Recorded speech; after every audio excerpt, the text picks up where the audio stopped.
Halo semuanya, perkenalkan nama aku Stefani, dan pada hari ini aku akan mempresentasikan mengenai project Living in Heritage sebagai bagian dari project untuk tugas studio desain interior keempat, yaitu Public Space. Dan ini adalah beberapa teman-teman rekan saya, ada Karen, Raisa, Stefani, dan Victoria.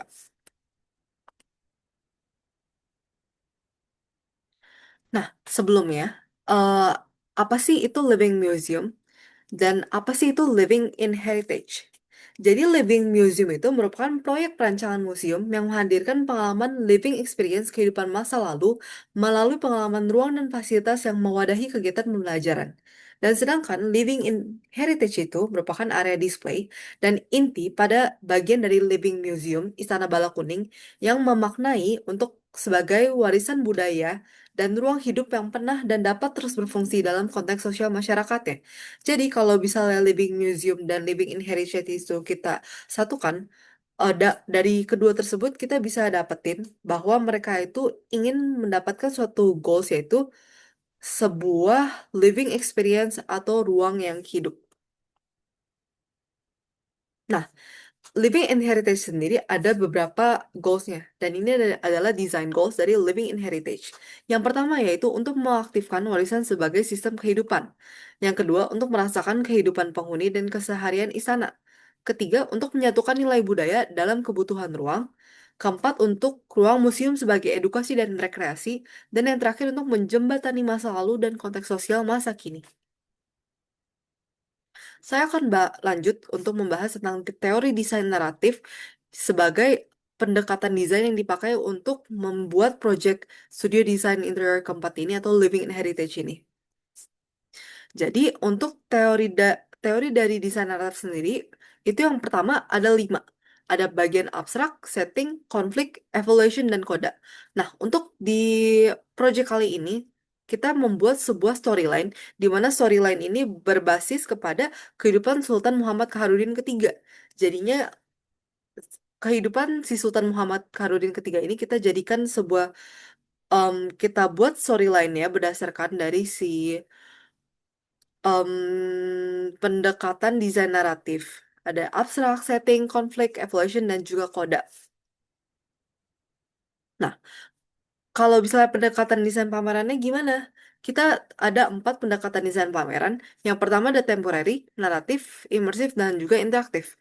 Untuk temporary sendiri ini, jadi temporary exhibition itu bakal dipergunakan untuk menekankan fleksibilitas dan modularitas dari instalasi. Jadi ruangan di si temporary exhibition itu sebenarnya dapat menyesuaikan perubahan kurasi setiap bulannya ataupun setiap beberapa bulan dan dapat digunakan untuk berbagai kegiatan di luar pameran. Jadi sifatnya dari temporary exhibition ini cukup fleksibel mengikuti dengan keperluan masing-masing dari museum ataupun ada kegiatan dari luar pameran. Yang kedua yaitu ada narrative exhibition. Jadi narrative exhibition sendiri itu adalah bagian yang bakal menyampaikan sejarah secara kronologis melalui display-display dari teks dan juga artefak untuk membangun pemahaman konteks sebelum pengunjung itu masuk ke pengalaman yang lebih imersif maupun interaktif.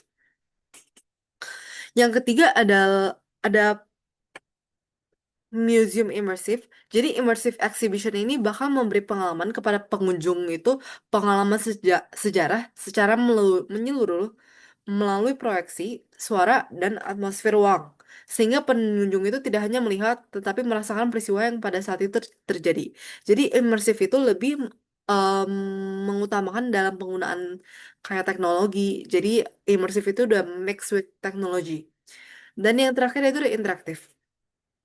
Jadi pameran ini tuh tidak menampilkan kehidupan Sultan Muhammad Kaharudin secara visual atau narratively, melainkan menerjemahkannya itu perubahan perannya ke dalam serangkaian tindakan tubuh yang harus dialami langsung oleh pengunjung.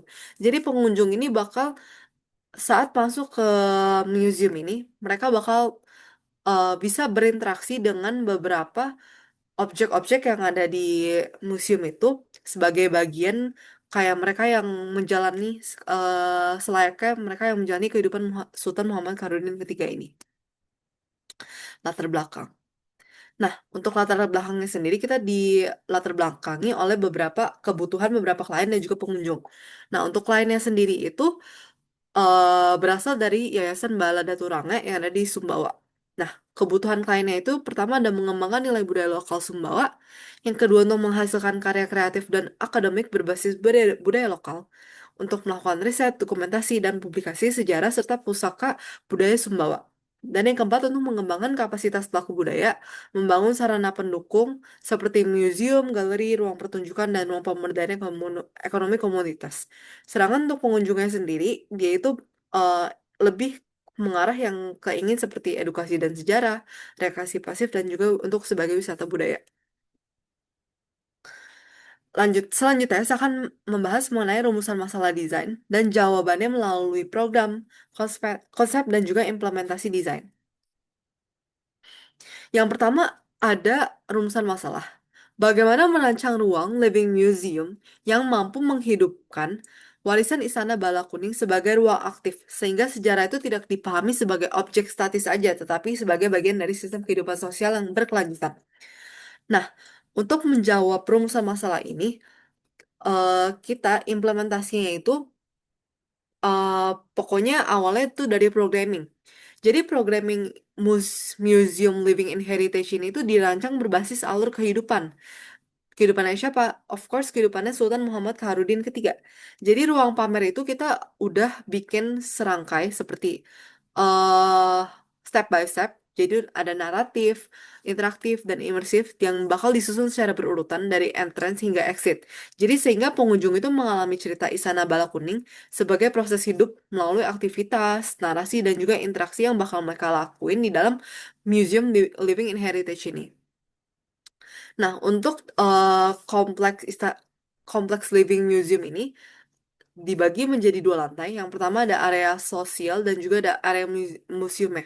Untuk area sosial ini mostly itu terdiri dari kayak tempat temporary exhibition, resepsionis, dan juga em, untuk bagian-bagian yang lebih private gitu. Jadi untuk bagian-bagian yang kita juga terlihat dengan jelas untuk zoningnya itu terbagi dengan secara rata private yang di mana.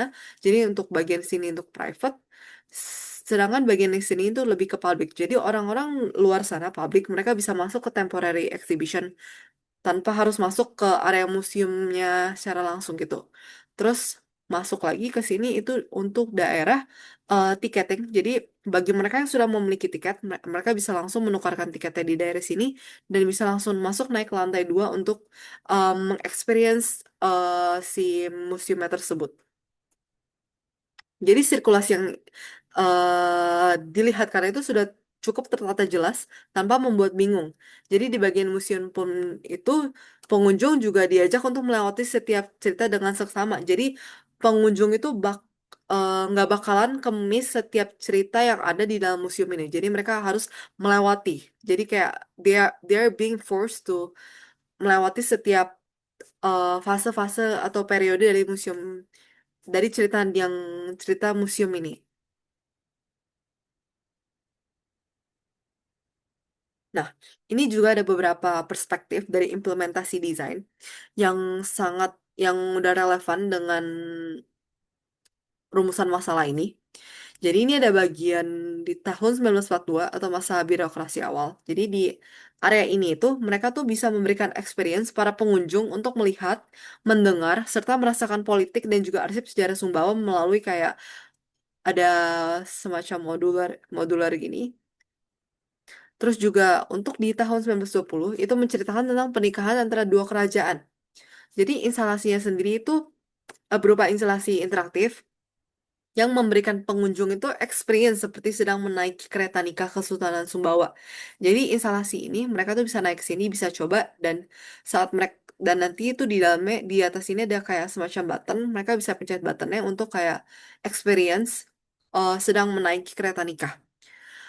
Dan yang ini itu adalah area di mana para pengunjung itu bisa mendapatkan pengalaman untuk memainkan alat musik dalam proses iring-iringan pernikahan Kesultanan Sumbawa. Jadi pengunjung itu juga diajak untuk terlibat dalam setiap fase-fase di antara ruangan-ruangan ini. Jadi mereka tuh bisa terlibat dalam memainkan alat musik gitu. Untuk rumusan masalah yang kedua, yaitu bagaimana menghadirkan suasana ruang yang merasakan kehidupan penghuni dan keseharian di sana pada bahasanya, melalui penempatan layout ruang, pencahayaan, material, dan elemen interior agar pengunjung dapat merasakan atmosfer ruang secara emosional. Jadi, suasana yang dibangun itu melalui media interaktif. Jadi, yang pertama ada penggunaan material tertentu. Jadi penggunaan material-material ini yang bisa dilihat sini ada red roaster dan juga banana paper. Jadi ini tuh material tertentu, tapi material ini tuh bisa menghasilkan kesan yang tegas dan kontras dan juga kesan yang dramatis. Seperti kalau misalnya cahaya matahari yang masuk melewati red roaster ini, of course dia akan menghasilkan pencahayaan yang sangat amat dramatis. Jadi gara-gara pencahayaan yang dramatis itu, pengunjung itu bisa benar-benar mengalami perbedaan atmosfer nih, dan juga emosional di setiap fase. Jadi misalnya di fase yang sebelumnya itu mereka bisa memainkan angklung, memainkan alat musik. Tapi untuk di fase yang ini, mereka tuh bisa merasakan em, perbedaan atmosfernya itu melalui penggunaan dan juga permainan material-material di setiap ruang-ruang tersebut gitu. Dan juga penggunaan material yang modern namun tetap memberikan esensi dan simbol kebudayaan. Contohnya itu banana paper. Jadi banana paper ini terkenal itu dia sheer gitu. Terus juga ada melalui elaborasi kontemporer seperti layering, contrast texture, dan juga eksplorasi material transparansi. Untuk di part yang ini, kita juga menggunakan LED AR Mirror Room yang interaktif, of course, bagi pengunjung sebagai salah satu bagian dari ruang yang interaktif. Jadi pengunjung itu bisa merasakan secara langsung bagaimana rasanya menggunakan atribut pernikahan Kesultanan Sumbawa melewati AR Room. Jadi ini sudah menjawab rumusan masalah untuk yang kedua. Jadi sudah menghadirkan suasana ruang yang merasakan kehidupan penghuni dan keseharian di sana pada masanya gitu. Ini juga ada material board di sini. Dan ini material board ini untuk keseluruhannya. Tapi untuk di ruangan yang ini material boardnya bisa dilihat dari penggunaan material ada keramik tiles, ada motif kain krek alang, dan juga ada brass. Untuk rumusan masalah yang ketiga, bagaimana mengintegrasikan nilai adat, simbolisme, dan filosofi lokal ke dalam perancangan ruang pamer masa kini sehingga makna budaya itu dapat tersampaikan melalui pengalaman ruang. Jadi, makna dan budaya dari Sumbawa itu tertuang di dalam penggunaan materialnya lagi dan juga texture. Jadi, elemen ornamen di sini dan juga ukiran dan pola-pola tradisional itu mengandung nilai adat dan hukum. Jadi, yang menjadi pedoman hidup masyarakat Sumbawa. Sementara penggunaan material lokal itu menegaskan bahwa keterikatannya dengan alam dan konteks geografisnya. Untuk rumusan masalah yang keempat, bagaimana desain ruang museum menjadi media edukasi yang mudah dipahami oleh berbagai latar belakang pengunjung. Dengan sistem ruang dan media pamer yang informatif serta interaktif, namun tetap menghormati nilai sejarah Istana Bala Kuning. Untuk di part yang ini sendiri, jadi ada dibagi menjadi tiga bagian, yaitu alur, berurutan, dan intuitif. Jadi ruang itu disusun mengikuti diagram relasi, sehingga pengunjung itu bergerak secara natural dari satu narasi ke narasi berikutnya tanpa kebingungan. Dan dari hal tersebut, mereka tuh diwajibkan untuk melewati setiap narasi tanpa miss them out gitu. Terus yang kedua ada penggunaan media interaktif dan imersif. Jadi penggunaan sensor, proyeksi, dan instalasi itu untuk menyampaikan informasi secara lebih mudah untuk dipahami dan engaging bagi berbagai latar belakang pengunjung. Jadi ini udah selaras dengan rumusan masalah. Jadi di museum ini tuh sudah menyediakan beberapa media pamer yang informatif dan juga interaktif. Namun tetap menghormati nilai sejarah dari Istana Bala Kuning. Seperti contohnya, untuk di sini itu menggunakan tadi yang mirror AR room. Terus yang ini tuh mereka bisa berinteraksi langsung, mereka bisa duduk di sini seakan-akan mereka itu yang sudah naik jabatan sebagai sultan. Dan yang kalau yang ini tuh ada semacam proyeksi. Jadi di ruangan ini tuh udah benar-benar memaksimalkan penggunaan untuk media pamer yang sangat informatif dan juga interaktif. Ini ada beberapa contoh ruangan yang benar-benar eh, implementasi dari sistem dari rumusan masalah yang keempat ini, yaitu bagaimana desain ruang museum menjadi media edukasi yang mudah dipahami oleh berbagai latar belakang pengunjung. Jadi saat mereka masuk ke ruangan itu, mereka nggak bakal dibuat pusing, tapi mereka bisa berinteraksi dengan di setiap area-area ini dan juga mudah ada beberapa informasi-informasi yang mudah dipahami dengan adanya sarana media pamer. Dan rumusan masalah yang terakhir yaitu bagaimana ruang pamer Living Museum dapat menjembatani nilai sejarah Istana Balakuning dengan kehidupan dan konteks sosial masyarakat masa kini, sehingga warisan budaya itu tetap relevan, dapat dipahami, dan terus hidup dalam aktivitas masa kini. Jadi, di Living in Heritage ini, ruang itu sebagai penghubung between past and present. Jadi between masa lalu dan masa sekarang. Jadi narasi yang dibentuk dari Istana Bala Kuning ini diterjemahkan ke dalam alur ruang yang yang mengaitkan sejarah dengan isu dan kehidupan masa kini. Sehingga pengunjung itu tidak hanya memahami masa lalu, tetapi melihat relevansinya dengan konteks sosial saat ini.